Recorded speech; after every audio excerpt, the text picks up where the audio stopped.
Hi everyone, I'm Allison Hazell. I'm excited to introduce one of Medcan's newest clinical directors, Dr. Jennifer Zelovitzky. She's the director of our new women's health program, and we're really excited to have you here today. Hi Jennifer, how are you doing? Hi, Allison. I'm great, thanks. How are you? I'm very good, thank you. I think, this is a very exciting moment for Medcan in terms of having a new program focused on perimenopause and menopause. And we're really excited to have you here to help sort of unpack some of that and start to talk about kind of women's health at Medcan more generally. To start, though, it would be really great to kind of get to know you a little bit more and have our listeners hear a little bit more about your career path and sort of how you came to be the director of Medcan's women's health program. Sure. Okay, so I took a bit of an unusual, unconventional route to where I am today. I actually graduated with a degree in economics from McMaster University, and then went on and had a career in finance on Bay Street. Oh, wow. And yes, I know, not at all what you were probably expecting, but unfortunately, my younger sister was diagnosed with a very, very rare type of cancer. And this really opened my eyes to the health profession. And I started doing a lot of research into potential treatments for her because it was such a rare disease.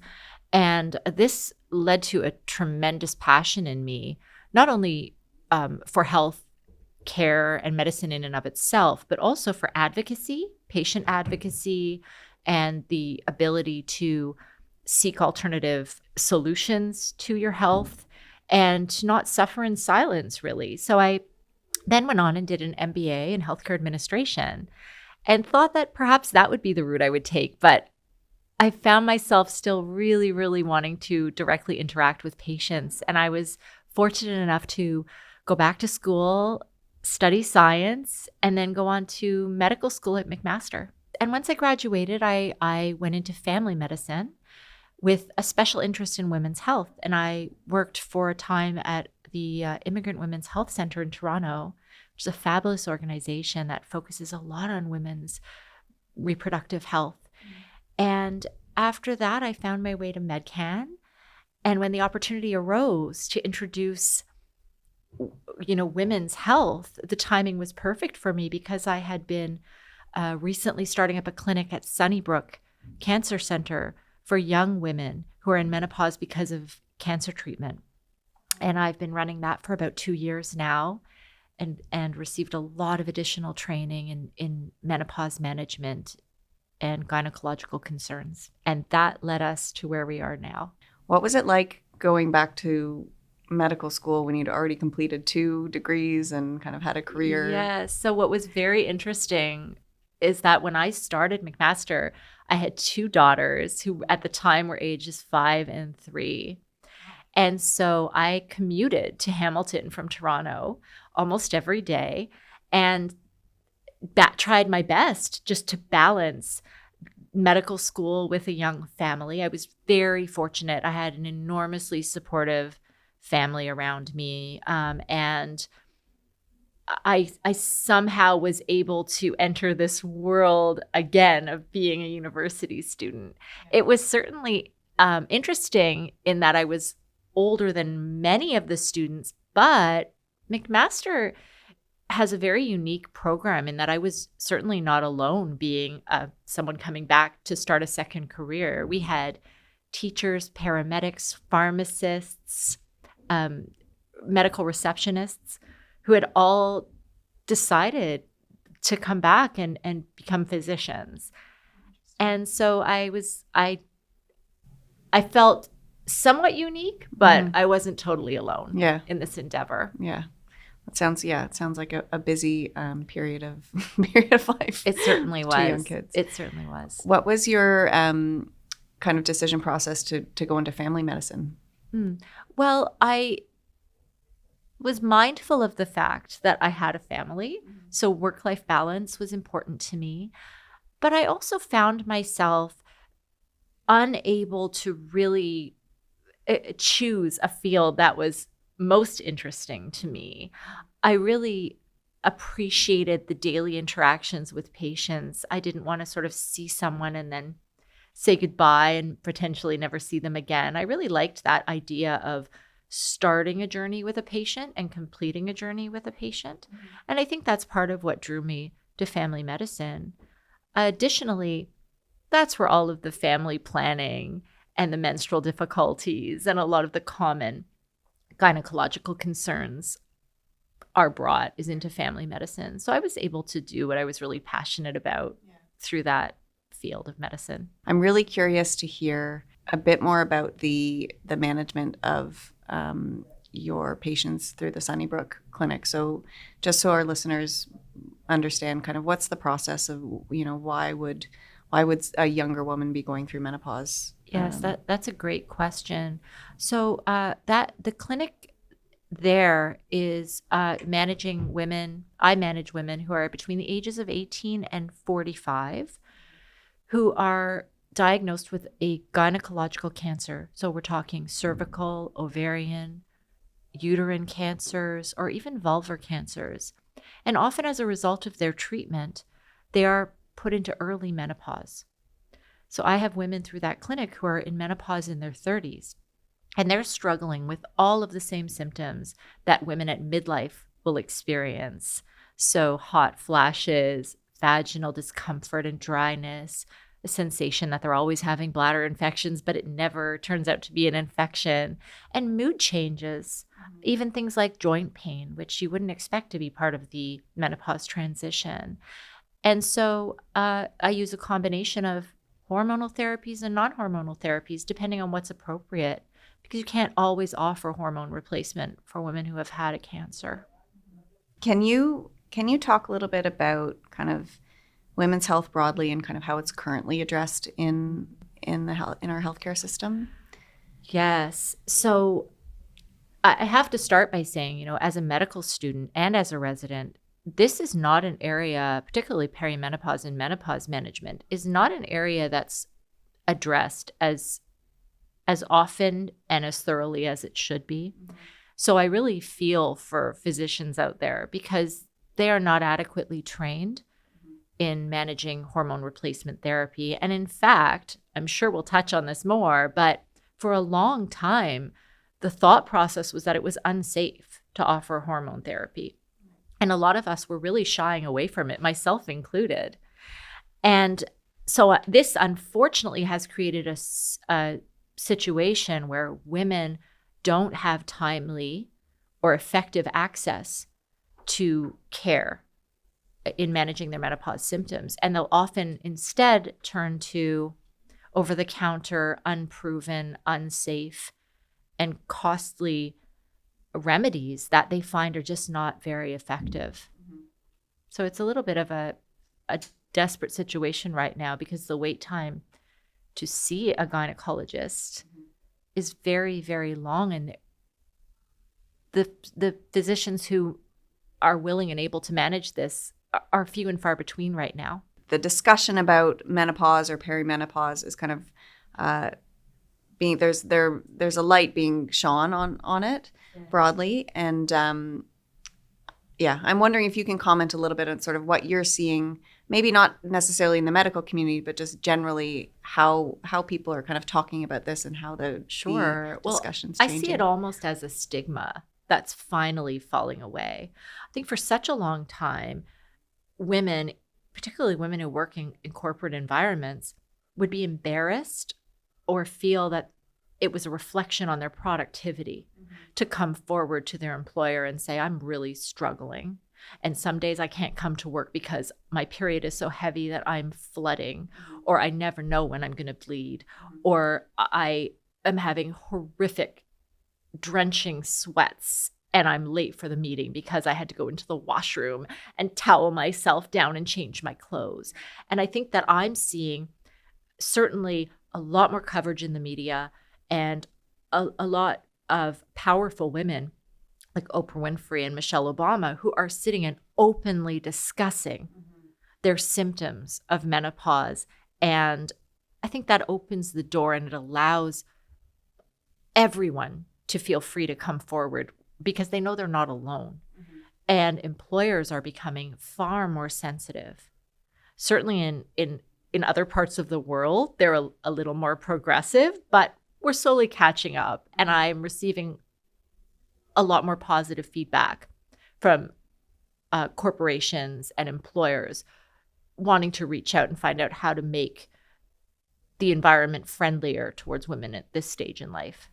That's wonderful. And I think, yeah, some of it is just a collective education of the population. So not actually just women who are going through menopause, but women of other ages and men, that we are all kind of better understanding what's involved. I've heard it explained as menopause is a little bit like having your first period, but in reverse. Right. And so if you remember back when you're 13 or 14 and you're having that first period, there's a lot of feeling alone. Mm-hmm. Part of you understands everybody must be going through this. It's a pretty universal experience, but you feel like you're such an individual in that moment. And I think menopause is a little bit like that. And it again comes down to no two women experience it quite the same way, but there are some overreaching themes that are common and that women can certainly come together and collaborate on a good approach to approach or a good way to approach their employer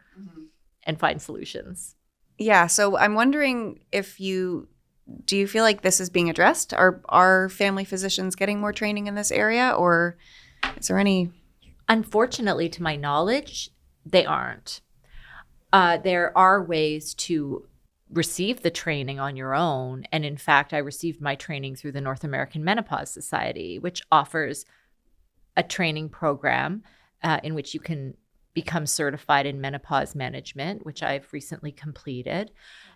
Thank you. And this is one way that practitioners who are interested in becoming more knowledgeable or providing this care to their patients can certainly accomplish that. Mm-hmm. Is that's the NAMS certification that you hear? They've recently changed their name. So going forward, I believe they're going to be called the Menopause Society. Okay. But for the time being, you can still access them. When you hear about a NAMS certified. Mm-hmm. Okay. Exactly. So then just because we'll use these terms kind of getting into the next area of questions, can you define for listeners like perimenopause and menopause and what we're talking about with the age ranges? Sure. Well, the age range can vary significantly, but typically the age range will fall between 45 and 54 in terms of entering into menopause. And menopause is a term that defines the point in time where a woman has gone 12 months without a menstrual period. So it's only looking back on it that you can really know for certain that has been your menopause. Perimenopause is the years leading up to the menopause and about 1 year after menopause. During that time, hormones are fluctuating by the hour, by the day, sometimes by the minute. Periods can become quite irregular, and women can start to experience symptoms such as hot flashes, vaginal dryness, mood disturbances, sleep disturbances, joint pain. And what they aren't aware of is that they're also experiencing a loss of bone density during that time. Mm.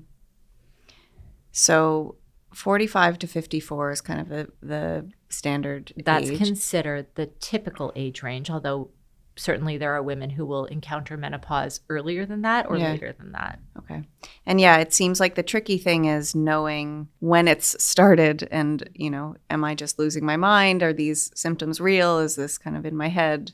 Kind of some of the psychological stuff that goes along with that. Yes, that can be really frustrating. Yeah. And one of the issues is that perimenopause tends to strike women when they're sort of at the peak of their career, of their family life. They're raising a family, they're working in a leadership position, and suddenly they're losing their concentration. They feel like their memory is fading. They're not as sharp as they used to be. They're not sleeping well, and they're sweating through their clothes. Mm-hmm. These are really common complaints and concerns that women will bring. Yeah, I think it's something we hear from on the corporate client side that there is this new interest in kind of focusing on this area, particularly for employees who are, at the peak of their careers and really kind of being thrown a curveball in terms of their absolutely their health. It's been a huge void in terms of the healthcare community that I'm really happy to see the sea change that's been happening in the media. And women are now approaching the practitioners and asking for hormone therapy or asking for solutions rather than just feeling like they were too afraid to ask, didn't know who to ask, didn't know how to approach it. You've been very busy lately getting our Perimenopause Menopause Program off the ground. Congratulations on the official launch. Thank you so much. Can you give our listeners a bit of an idea about what the program is all about? Sure. So we actually have a wonderful and very dedicated team behind this project. So the Women's Health Program at Medcan already includes our early pregnancy program, which provides comprehensive care to newly pregnant patients and has been running for well over a year now, quite successfully. So now we have included the Perimenopause and Menopause Program, which is a 6-month multidisciplinary program that includes, it creates an individualized treatment plan for patients.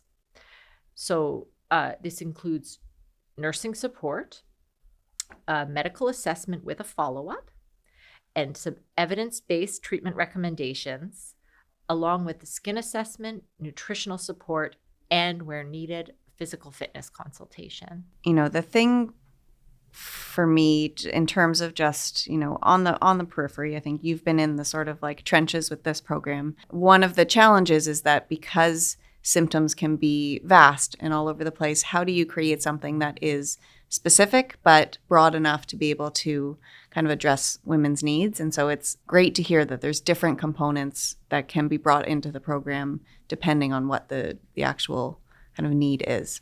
Absolutely. So the program is evidence-based. So I'm doing a lot of counseling and education with respect to what normal is versus not abnormal, but symptoms that are considered to be more moderate or severe that would warrant medical treatment. Right. And so the program is highly individualized. One of the things I learned from working with patients through my Sunnybrook program is that no two women going through this experience are exactly alike. So before I even meet with the client, I review their chart completely. I make sure that they're up to date with all of their cancer screening, that their general health is good. And if it's not, we look to address those things prior to initiating menopause treatment. But it allows me to really drill down and see what this individual woman is experiencing in her day-to-day life, and then we can tailor the program to her needs. That's great. I imagine that the ability to talk to someone and be able to say, this is what I'm experiencing, and then have someone be able to say, this is normal or this is not normal, is probably as valuable as the actual kind of tests and therapeutics. And absolutely. Just sort of validating that experience. Especially when it comes to, brain fog, fatigue, people feeling like they're not remembering things as quickly as they used to. And the good news is that, a lot of research shows that processing speed can go down a little bit in the early postmenopausal years, but it does tend to rebound. And the important thing is that overall ability to learn doesn't change. And oftentimes when I explain this to women, they're greatly relieved because they really are concerned that they are potentially experiencing early dementia. So sometimes finding out that what you're experiencing is within the normal range is very reassuring and helps women a lot in terms of regaining their confidence. Yeah, and that it's temporary. I think that's for good most news as women well. It is, but that's part of what we do is, again, screening them to make sure that there are no concerns with respect to cognitive decline. Right. Okay, so I want to drill down a little bit on the hormone replacement therapy kind of topic. And we have some misconceptions that we want to get you to kind of comment on. Generally speaking, you touched on it a little bit, but can you give kind of broad strokes hormone replacement therapy, the history of it, and kind of how we maybe missed the mark historically? Sure. So about 20 years ago, a very big study came out called the Women's Health Initiative. And most people don't really understand what the nature of the study is, but they definitely remember the headlines that came out. Hormone therapy causes breast cancer. Hormone therapy causes heart attacks. It's not safe. What it's important to understand is that this study looked at a very large number of women from the ages of 50 right up to 79. The average age of the participant in that trial was 63. And the goal of that study was not to assess response of the patient to hormone therapy in terms of, their hot flashes or their vaginal symptoms. It was purely to look at the potential for hormone therapy in preventing diseases such as heart disease, stroke, heart attacks, dementia. And so they gave hormones, either estrogen alone or estrogen with progesterone or a placebo, to all of these women across this almost 30-year age range. And unfortunately, the trial was stopped prematurely because they found that overall there was a slight increased risk of breast cancer. And we're talking low risk, so not approaching a 1% risk. We're talking lower risk than that. However, it was considered to be statistically significant, and therefore the trial was stopped. And that was in groups who were getting estrogen. That was across all. It was predominantly the women receiving estrogen and progestogen, which is a synthetic progesterone. And therefore the trial was stopped, and the headlines got out immediately. This causes breast cancer, therefore we've stopped this trial. It was only many years later that a reanalysis of the data actually separated the women out by age range. And it turns out that for women who were between 50 and 59 and who were within 10 years of their final menstrual period, there was no significant increased risk. And in fact, there seemed to be a protective effect of giving estrogen and a neutral effect of giving estrogen and progesterone. And so although there is a very, very, very small increased risk of having a blood clot or a stroke with hormone therapy, and we're talking about the same risk that a woman will encounter when she becomes pregnant or when she takes a birth control pill. For those women, it is in fact very safe and potentially beneficial, and most of all, very, very effective for treating their symptoms. The risk was mostly confined to women over 60 or who were beyond 10 years from their last menstrual period. Okay. And so I've heard you say in the program, in terms of hormone replacement therapy, we follow, it's kind of guideline based. Yes. So there's certain criteria and when you would consider it for a patient versus not. Can you outline some of those criteria? Sure.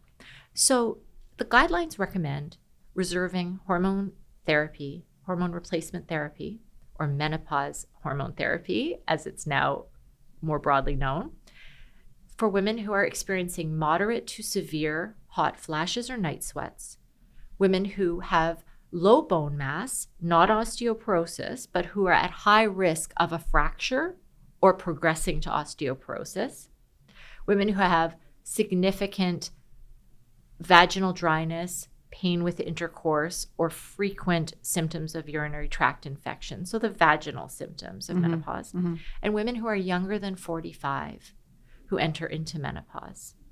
So those are the main categories. Having said that, I consider menopause to be a quality of life issue.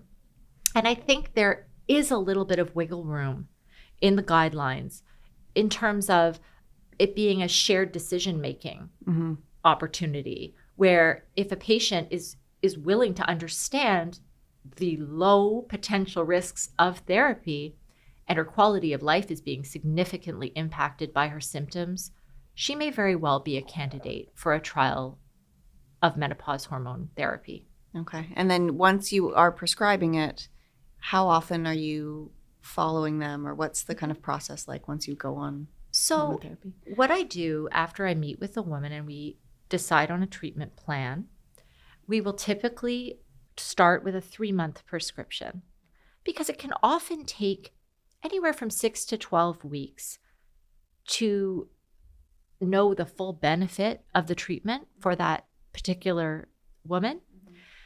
And especially at lower doses. And we always try to start with a lower dose because every woman's an individual. Every woman has individual estrogen receptors and may metabolize the medication differently and may benefit from a very, very low dose. We always try to use the lowest effective dose. So I will give her that 3 months to take it away to see how she feels. And then at 3 months, we'll follow up, determine if we need to make a change in her therapy. If so, or if not, we'll then prescribe it for the remainder of the year. And after 1 year, it's really important to return to clinic, either to your primary care provider or to Medcan, in order to have a full physical, repeat your screening tests and make sure that you're still in good health and that you still meet the criteria for continuing with the hormone treatments. So now let's get into some common misconceptions about women's health, menopause, hormone replacement therapy. So I'm going to read you the misconception, and then you tell me whether or not it's true. So the first one is, which you've talked about a little bit, but it'd be good to just kind of clear the air on this. So the first statement is hormone therapy causes cancer. Yes. So this is false. Hormone therapy does not cause cancer. The truth is that about 1 in 8 women in her lifetime will unfortunately be diagnosed with breast cancer. It's an extremely common diagnosis. And as I mentioned, what the Women's Health Initiative demonstrated is that for women under the age of 60 who are within 10 years of menopause, there was no statistically significant increase in breast cancer or, in fact, cancer of any kind from either estrogen or estrogen and progesterone therapy. Second one, hormone therapy is not safe for women who are over the age of 40. Okay, so this is, again, false. Yeah. Although I hear this quite often, Yeah. Both in my family practice from before and here. I do hear this. And a lot of doctors believe in this misconception too, for better or worse.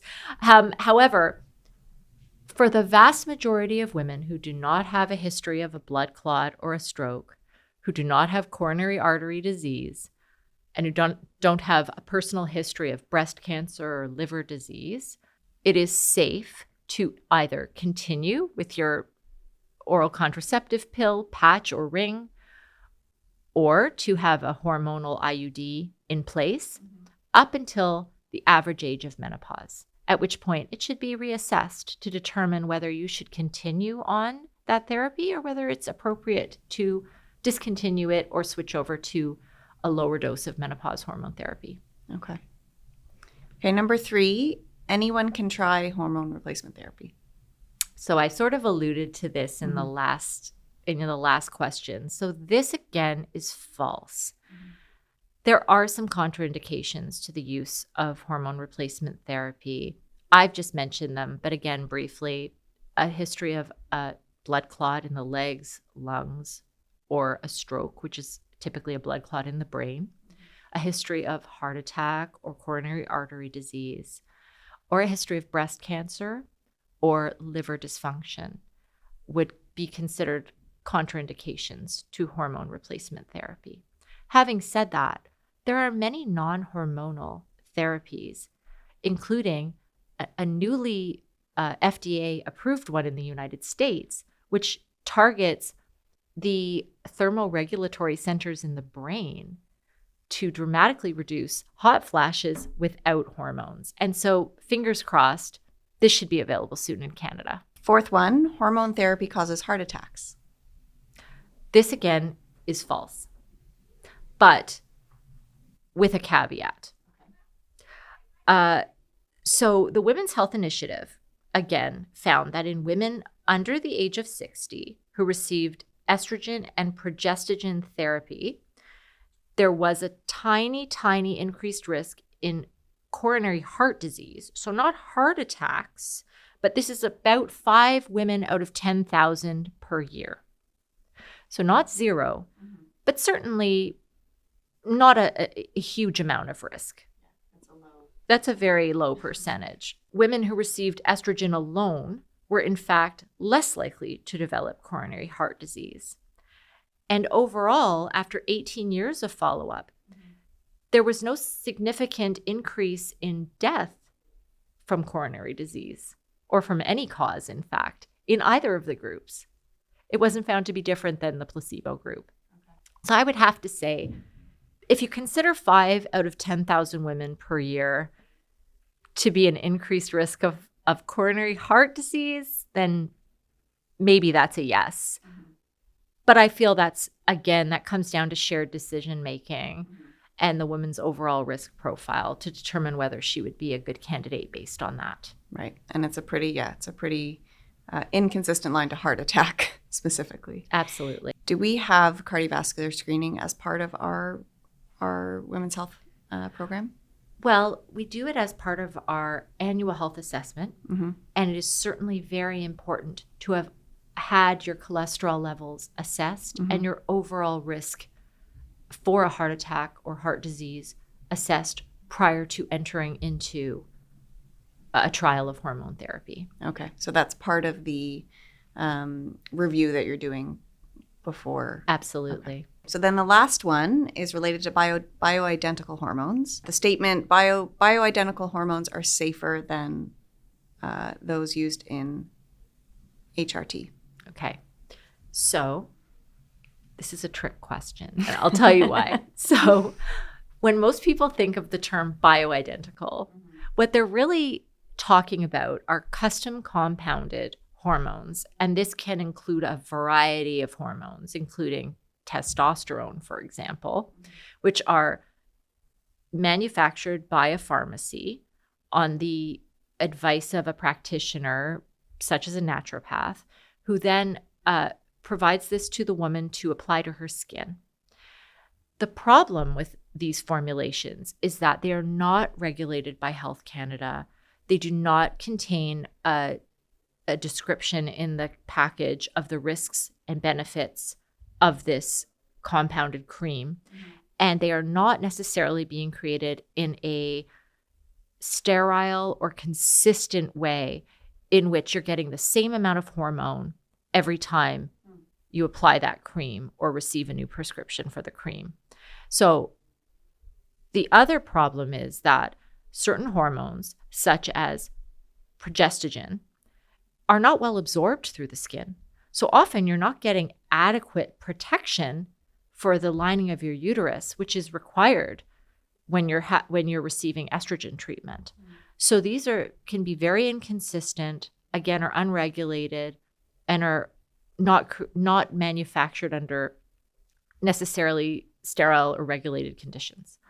The reason I say it's a trick question is things have changed a lot since the time of the Women's Health Initiative. And we now have prescription hormone therapies that are Health Canada approved and strictly regulated that are body identical. And I use that term to differentiate from bioidentical. So for example, we have forms of estrogen that we can provide through a pill or a patch or a cream, which are structurally and functionally identical to what is produced in the human ovary. We also have a form of progestogen or progesterone, which again is very structurally and chemically identical to what is produced in the human body. It's a misconception to think that if you've received a prescription from a physician for menopause hormone therapy, that what you're receiving isn't body identical, because often it is. Okay. And what would be the reason to use that versus a non-body identical? So just in terms of, is it cost related or like what? Well, there are certain synthetic versions of hormone therapy that are, for one reason or another, are preferable to the patient or are targeting specific symptoms. Okay. For example, there are medications that a woman can take one pill a day, and it will offer her estrogen, and it will also offer her protection for her uterus and potentially protection for her bone mass. And so for women who have a preference and no contraindications to doing so, these are just as well tolerated and safe and well studied as the body identical versions. Okay. But I'm always having a conversation with the patient with respect to what she would prefer to do. Mm-hmm. And the truth is, most women are quite comfortable to try something that is body identical. Kind of just summing it all up in terms of this program, how do you think having this available is going to kind of change the way we care for women at Medcan? I think it's going to dramatically improve the quality of life for a large subset of patients who have been suffering in silence. Mm-hmm. We have a very large proportion of our client base who are over the age of 40, Mm-hmm. below the age of 60, and they are experiencing symptoms that they're finding to be quite debilitating. Mm-hmm. And they've lost hope, unfortunately, up until now, that a solution could be found. And so the program is already receiving such wonderful feedback. And as a practitioner for the past 10 years, I certainly have a deep understanding of the need for this program. Mm-hmm. And so I anticipate that it's going to improve quality of life, productivity, and general well-being for a lot of our clients. It's amazing. I think it's been a long time coming at Medcan, and it's very exciting to finally be at this phase where we're able to offer this to our clients. And I know we've launched just a couple of weeks ago. Yeah. You've had some client interactions already, and Yes, I have. getting good feedback. And I have. It's wonderful. It's been very exciting and gratifying to see the relief mm-hmm. in someone's face when they finally understand that they're going to sleep through the night for the first time Right. in years. And that makes me feel that we're onto something really positive here. It's wonderful. Well, thank you so much for all the work that you do for Medcan generally and specifically for this program. I think really excited to see kind of how things shape up as we start to see more clients going through it, and really appreciate your time. Thank you, Allison. It's been a pleasure.